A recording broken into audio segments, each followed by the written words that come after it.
want overtime, I can take you outside and beat you up, right? You want to leave early today? Cuts are going to be on games. No ifs, ands, or buts about it. So she's actually getting lucky that the show is being filmed, because if she wasn't, she'd be walked out of here today. Right here, right now, we're gonna shut the restaurant down. Undercover boss moments of bosses being fired for degrading employees. Have you ever wondered what happens when an overly confident manager doesn't realize that the new hire they're bossing around is actually the company's CEO in disguise? Spoiler alert, it usually ends with that smug manager receiving a much-needed dose of humility. In this video, we're diving into unforgettable moments from Undercover Boss, where top executives went undercover and found themselves confronting, and sometimes even firing, their own managers for shockingly bad behavior.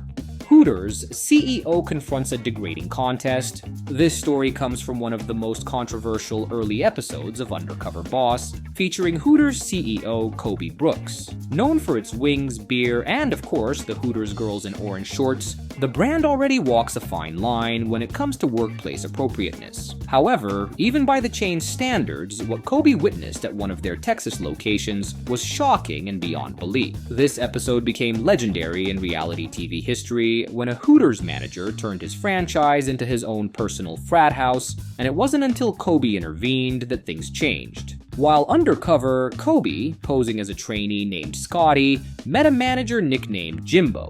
Jimbo wasn't just any manager, he was loud, stocky, and acted more like a frat boy than someone in a leadership position. Okay, makeup, is it on?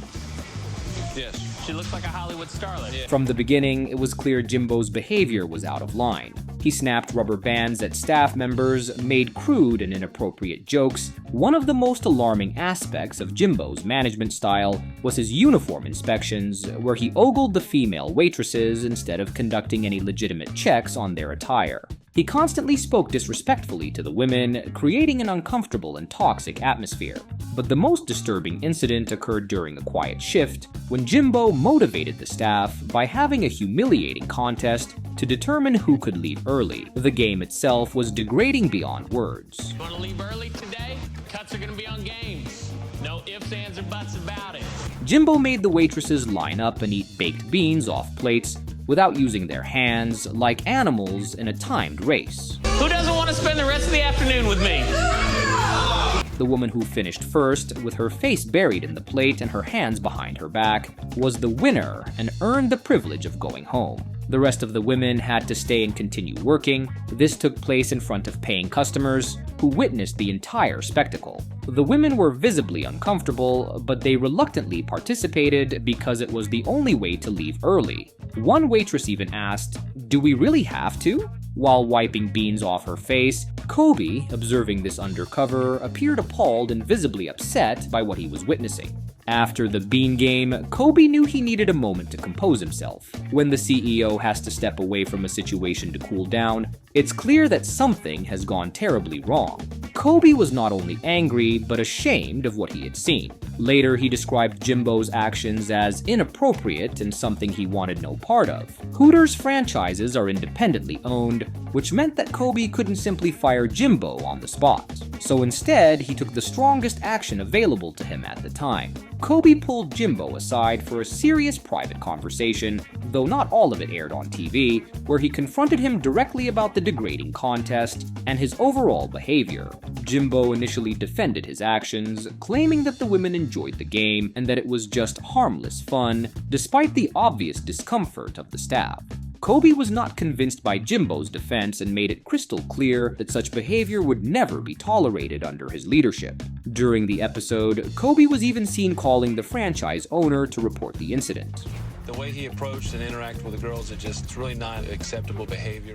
It is presumed that the franchise owner addressed the situation internally. In the aftermath, Jimbo didn't face immediate termination, but he did undergo serious consequences. The show's postscript noted that he adopted a more politically correct management style after corporate got involved. Kobe also used the episode to highlight positive managerial behavior, like giving a deserving manager a vacation, so that the show didn't end on a completely negative note. Still, Jimbo's antics became the defining moment of the episode, sending a clear message to other managers who may have behaved poorly. Your CEO could be undercover, and if he's watching, he won't hesitate to hold you accountable on national TV. GSI Commerce, call center chaos, and a CEO's tough lesson: not every confrontation on Undercover Boss happens in a retail setting or restaurant. Sometimes the tension unfolds in less expected places, like a customer service call center.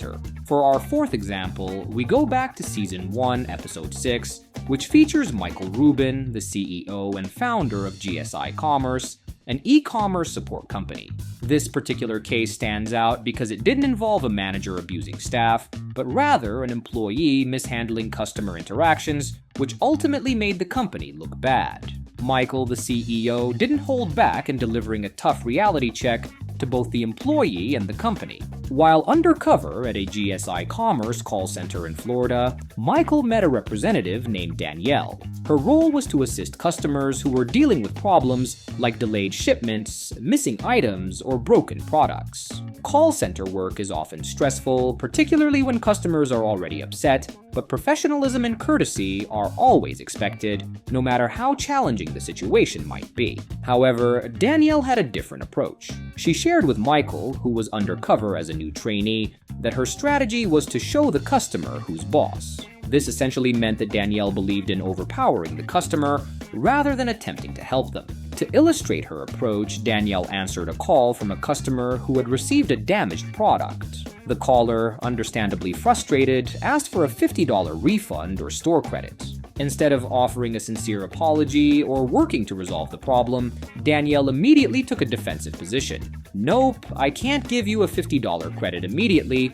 The system won't allow it." You're not letting me talk, so I can't help you, Go Elizabeth. for it. I'm sorry that you're having a hard time. Honoring what the email.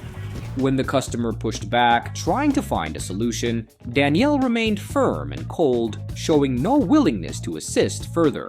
Her dismissive attitude created an even more negative experience for the customer, and Michael, observing the exchange, was appalled by her behavior. Seeing one of his own employees treating a paying customer like a nuisance was not only troubling but shocking. Michael admitted that he was so upset by the encounter that he nearly revealed his identity on the spot. I didn't want to blow my cover, so she's actually getting lucky that the show was being filmed, because if she wasn't, she'd be walked out of here today. Unlike previous instances where the undercover CEO made immediate decisions about firing employees, Michael did not take any drastic actions during his undercover visit. He remained calm and chose to finish his shift without confronting Danielle right away.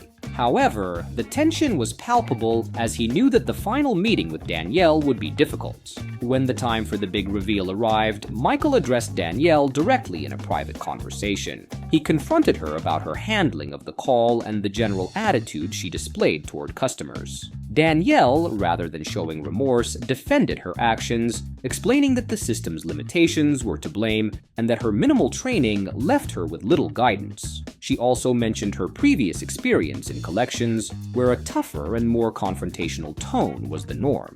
Michael, after hearing her explanation, came to realize that both he and the company shared some responsibility for her lack of proper training and support. In the end, Danielle was not fired immediately on the show. Instead, she made the decision to demote herself to a basic customer service role, recognizing that the escalation position was not a good fit for her.